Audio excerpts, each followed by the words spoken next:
Shalom, selamat pagi Bapak Ibu Saudara yang terkasih dalam Tuhan.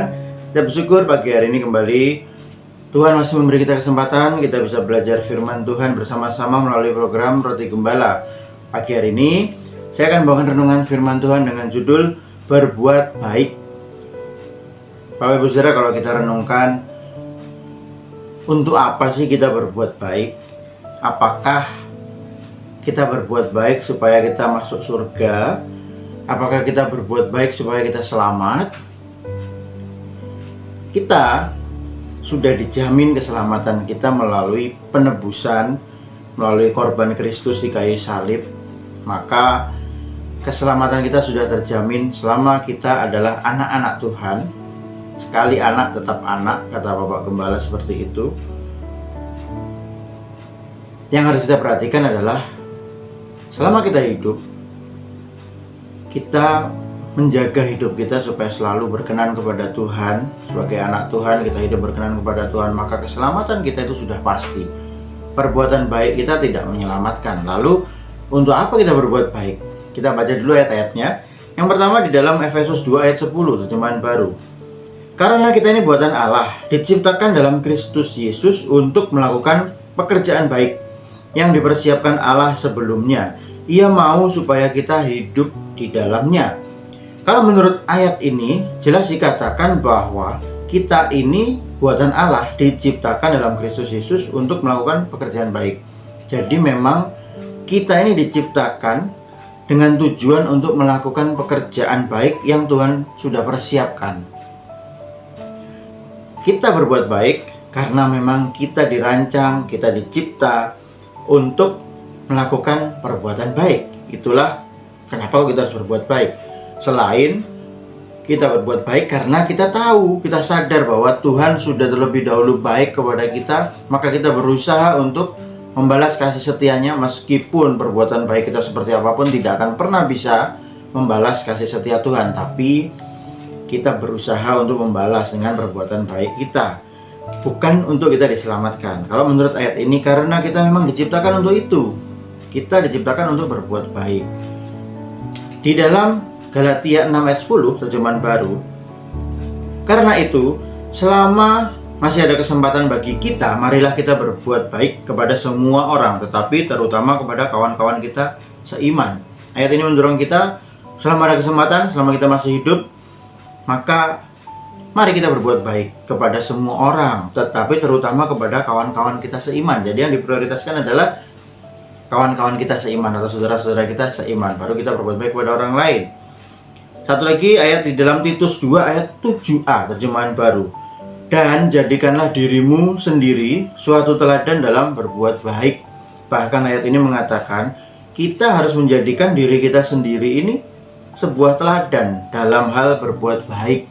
Jadi orang melihat kita, orang bisa mencontoh perbuatan baik kita, orang bisa meneladani perbuatan baik kita itu. Lalu setelah kita tahu kenapa kita harus berbuat baik, kita sadar bahwa kita dicipta untuk berbuat baik. Kepada siapa kita harus berbuat baik? Kepada saudara-saudara seiman dan kepada banyak orang, kepada semua orang. Lalu apa yang Tuhan mau untuk kita lakukan dalam hal berbuat baik? Tuhan mau kita menjadikan diri kita teladan dalam hal berbuat baik. Satu ayat lagi di dalam Yakobus 4 ayat 17 terjemahan baru. Jadi jika seorang tahu bagaimana ia harus berbuat baik, tetapi ia tidak melakukannya, ia berdosa. Ayat ini sepertinya kok menghakimi ya, gitu ya.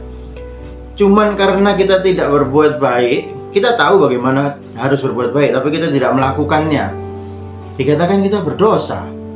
Masa sih Tuhan, kalau aku membunuh, kalau aku mencuri, kalau aku merampok dan segala macam itu aku berdosa lah. Ini aku cuman tidak berbuat baik loh, dikatakan berdosa. Kita kembali dulu ke akar ayat ini. Dosa itu di dalam bahasa Yunani diambil dari kata hamartia. Hamartia itu artinya meleset dari sasaran, seperti orang yang menembakkan anak panah tapi meleset dari sasaran. Itu dikatakan dalam bahasa Yunani hamartia. Dan itulah dosa. Jadi kalau di sini dikatakan seorang tahu bagaimana harus berbuat baik tapi dia tidak melakukannya, maka ia berdosa. Maksudnya adalah kita sudah melenceng dari sasaran yang seharusnya sasarannya Tuhan itu kita dicipta untuk melakukan perbuatan baik yang Tuhan sudah persiapkan, tapi kita melenceng. Kita tidak melakukan perbuatan baik itu. Coba kita renungkan, kadang-kadang kita di jalan lihat orang kelaparan, minta makan, minta sana sini nggak dikasih orang. Kemudian orang itu datang kepada kita dan kita tergerak dalam hati kita sebenarnya untuk memberi dia. Lalu pikiran kita mulai mengganggu. Ini nanti kalau saya kasih uang, iya kalau dibeliin makanan. Kalau dibuat minum-minum gimana? Kita kadang-kadang begitu kan? Atau kalaupun kita mau beliin dia makanan, nanti kita berpikir, jangan-jangan ini pura-pura. Dia sudah punya banyak makanan, cuma pura-pura lapar aja. Nanti kalau saya kasih dia makanan, malah dia pakai untuk pesta sama temen-temennya, karena dia sudah punya banyak makanan. Pikiran kita seringkali mengganggu kita dan menggagalkan rencana Allah melalui kita untuk kita berbuat baik kepada orang lain. Bapak Ibu Saudara, pagi hari ini yang Tuhan mau kita sadar bahwa kita ini ciptaan Tuhan yang memang dicipta untuk melakukan pekerjaan-pekerjaan baik yang Tuhan sudah siapkan sebelumnya. Percuma, saya nggak bilang percuma, tapi sangat disayangkan kalau kita pinter tentang ayat-ayat, kita pinter mengutip ayat, kita pinter memberitakan firman Tuhan, kita melayani, kita aktif di gereja, kita beribadah, kita setiap hari saat teduh. Tapi ketika diperhadapkan pada satu keadaan di mana kita harus langsung praktek untuk berbuat baik, kemudian pikiran kita menghalangi sampai menggagalkan kita untuk berbuat baik, maka sayang sekali rasanya. Karena kita ini diciptakan untuk berbuat baik, untuk menjadi kepanjangan tangan Tuhan bagi orang lain. Pagi hari ini, mari Bapak Ibu Saudara, melalui firman Tuhan kita diingatkan kembali, kita adalah ciptaan yang memang diperuntukkan untuk melakukan pekerjaan-pekerjaan baik yang Tuhan sudah siapkan. Kita harus berbuat baik kepada semua orang, terutama kepada saudara seiman. Dan kita harus menjadikan diri kita teladan dalam berbuat baik. Jangan sampai kita jadi salah di hadapan Tuhan karena melenceng dari sasaran tadi. Kita tahu bagaimana harus berbuat baik, tapi kita tidak mau melakukannya karena pikiran-pikiran kita yang menggagalkannya.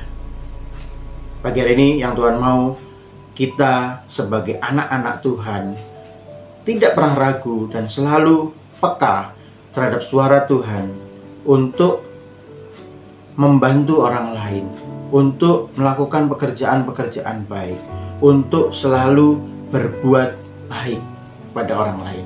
Berbahagialah Bapak Saudara sudah mendengar firman Tuhan, menyimpan dalam hati dan kemudian melakukannya. Biar segala hormat, pujian, kemuliaan kembali hanya kepada Tuhan Yesus saja. Amin. Mari kita berdoa. Kami bersyukur Bapa, pagi hari ini firman mengingatkan kami bahwa kami adalah ciptaan Tuhan yang memang Tuhan tentukan, Tuhan khususkan untuk melakukan pekerjaan-pekerjaan baik yang Tuhan sudah siapkan. Dan Tuhan mau kami melakukan pekerjaan-pekerjaan baik ini kepada semua orang, terutama kepada saudara-saudara kami seiman. Tuhan mau kami menjadikan diri kami suatu teladan dalam berbuat baik. Tuhan mau kami taat melakukannya sehingga kami tepat sasaran sebagai makhluk ciptaan Tuhan yang berbuat baik kepada sesama. Terima kasih Bapak buat firman-Mu, tanamkan, meteraikan firman-Mu, memati kami jadikan pelaku firman-Mu yang setia. Pagi hari ini yang mau berdoa setiap jemaat Tuhan, Bapak setiap pagi kami meminta kepada Tuhan, tarik kami masuk ke dalam agenda-Mu, beri kami kekuatan untuk bisa menghidupi agenda-Mu itu Tuhan. Kami boleh punya rencana, tapi Tuhan yang menentukan mana jalan yang harus kami lalui. Itu terserah Tuhan. Kami hanya mengikuti kemauan Tuhan. Terima kasih Bapak. Terima kasih. Kami serahkan hari dalam tangan Tuhan. Kami percaya hari ini kami akan berkemenangan bersama Tuhan. Dalam nama Tuhan Yesus kami sudah berdoa, kami sudah bersyukur. Amin. Selamat pagi Bapak Saudara. Selamat beraktivitas. Tuhan Yesus memberkati.